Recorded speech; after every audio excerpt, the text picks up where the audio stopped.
हरियाणा के रहने वाले 25 साल के विवेक सैनी यूएसए एमबीए की पढ़ाई करने गए हुए थे। विवेक जॉर्जिया की लिथोना सिटी में एक गैस स्टेशन पर पार्ट टाइम जॉब करते थे। इस साल जनवरी में एक ड्रग एडिक्ट 53 इयर्स का होमलेस इंसान आके विवेक से मदद मांगता है। विंटर सीजन चल रहा था, उस इंसान के पास ना कुछ खाने को था और साथ में ठंड भी बहुत थी। तो विवेक स्टोर ओनर की परमिशन से उस इंसान को खाने के लिए खाना देता है और 2-3 दिन तक स्टोर में रहने के लिए जगह भी देता है। 2 से 3 दिन बाद स्टोर ओनर के कहने पर विवेक उस इंसान को जाने के लिए बोलता है, मगर इन दोनों के बीच आर्ग्यूमेंट हो जाता है और गुस्से में वो इंसान विवेक के सर पर वार कर देता है और हथौड़े से विवेक के सर पर 50 बार वार करता है। इस वजह से 16 जनवरी को विवेक की डेथ हो जाती है। ये कोई अकेला इंसिडेंट नहीं है जिसमें एक इंडियन स्टूडेंट की अमेरिका में डेथ हुई हो। इस तरह के 7 इंसिडेंट इस साल हो चुके हैं। अभी फरवरी चल रहा। Yet another Indian American student has been discovered dead. 3 Indian students have died in a matter of 1 week. Why this is happening?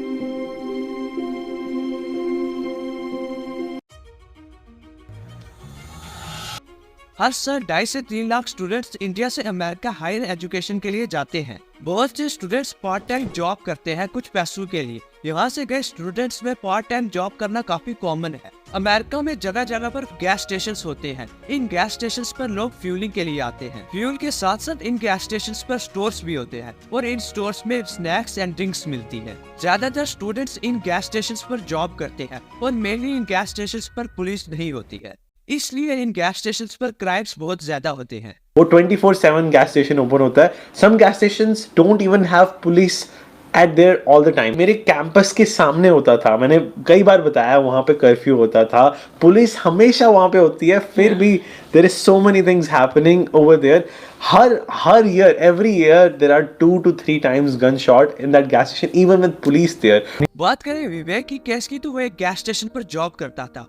उसकी इंटेंशन साफ थी, वो एक गरीब इंसान की मदद करना चाहता था, मगर उसको नहीं पता था कि वो सामने वाला इंसान एक ड्रग एडिक्ट है।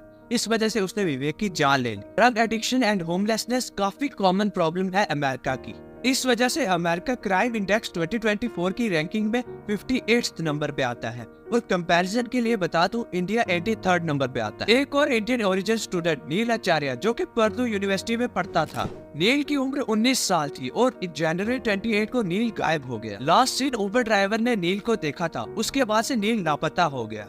फिर नील की मॉम सोशल मीडिया पर मदद मांगती है कि उनका बेटा नील लापता है।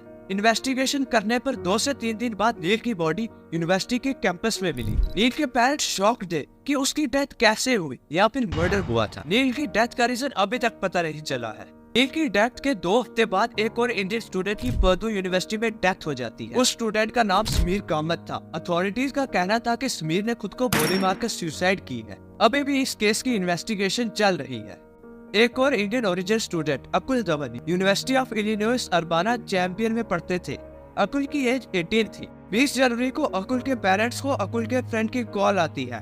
अकुल का फ्रेंड डरा हुआ बोल रहा था कि अकुल रात को पार्टी करने गया था, उसके बाद से वो मिसिंग है। अकुल के पेरेंट्स पुलिस को कॉल करते हैं। अकुल को लास्ट टाइम रात के 2 बजे देखा गया था। उसके 10 घंटे बाद अकुल की लाश यूनिवर्सिटी के कैंपस में मिली। अकुल की डेथ का रीजन पुलिस की तरफ से ये दिया गया था कि अकुल ने काफी ड्रिंक की हुई थी और उसकी बॉडी पर हाइपोथर्मिया के साइंस पाए गए थे। हाइपोथर्मिया में इंसान की बॉडी का नॉर्मल टेम्परेचर जो होता है वो बहुत तेजी से कम होने लगता है, जिस वजह से इंसान की मौत हो जाती है। अकुल की फैमिली का कहना है कि अकुल की डेथ पुलिस और यूनिवर्सिटी की लापरवाही की वजह से हुई। और अब मैं आपको एक शॉकिंग केस सुनाने वाला हूँ। अमेरिका की सड़कों पर क्राइम्स काफी आम है। कोई भी खुलेआम किसी को भी गोली मार देता है। अमेरिका की टोटल पॉपुलेशन में 33% of individuals and 40% of house holds के पास गन है। इसका मतलब हर 3 में से 1 इंसान और घर में गन है। गन पॉइंट पर रॉबरी काफी आम है अमेरिका में और इस चीज के विक्टिम बनते हैं इंडियन स्टूडेंट सैयद मज़ाहिर अली। हैदराबाद के रहने वाले 25 साल के सैयद मज़ाहिर अली अमेरिका में अपनी मास्टर्स की डिग्री करने के लिए गए हुए हैं और वो अमेरिका की शिकागो सिटी में रहते थे। एक दिन रात को वो खाना लेकर अपने घर वापस जा रहे थे।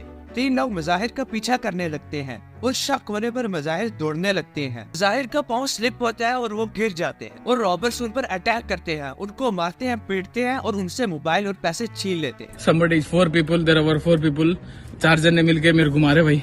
मैं वहाँ से आ रहा था भाई, वहाँ से आ रहा था मैं, हाथ में थैली थी, खाना ले लेके आ रहा था मैं। मेरा घर यही है, यहाँ पे मैं स्लिप हो गया। 4 जने मेरे को पकड़ के लाता घुसे, पंचा सब मारे, मेरा फोन खींच लेके चले गए भाई। मेरा फोन खींच लेके चले गए भाई। Please help me bro, please help me. और मिसाइल को इस वजह से काफी चोटें आती हैं। अब सवाल ये खड़ा होता है कि इंडियन स्टूडेंट बाहर सेफ है भी या नहीं। इस सवाल के जवाब में Indian foreign minister S Jaishankar ने कहा कि जो इंडियन स्टूडेंट्स फॉरेन कंट्रीज में पढ़ रहे हैं वो गवर्नमेंट की हाईएस्ट प्रायोरिटीज में से एक है। 2018 से लेकर अब तक फॉरेन कंट्रीज में स्टूडेंट्स की अननेचुरल डेथ के 403 केसेस सामने आए हैं। इन डेथ्स के पीछे बहुत से रीजंस हो सकते हैं। एक रीजन है रेसिज्म।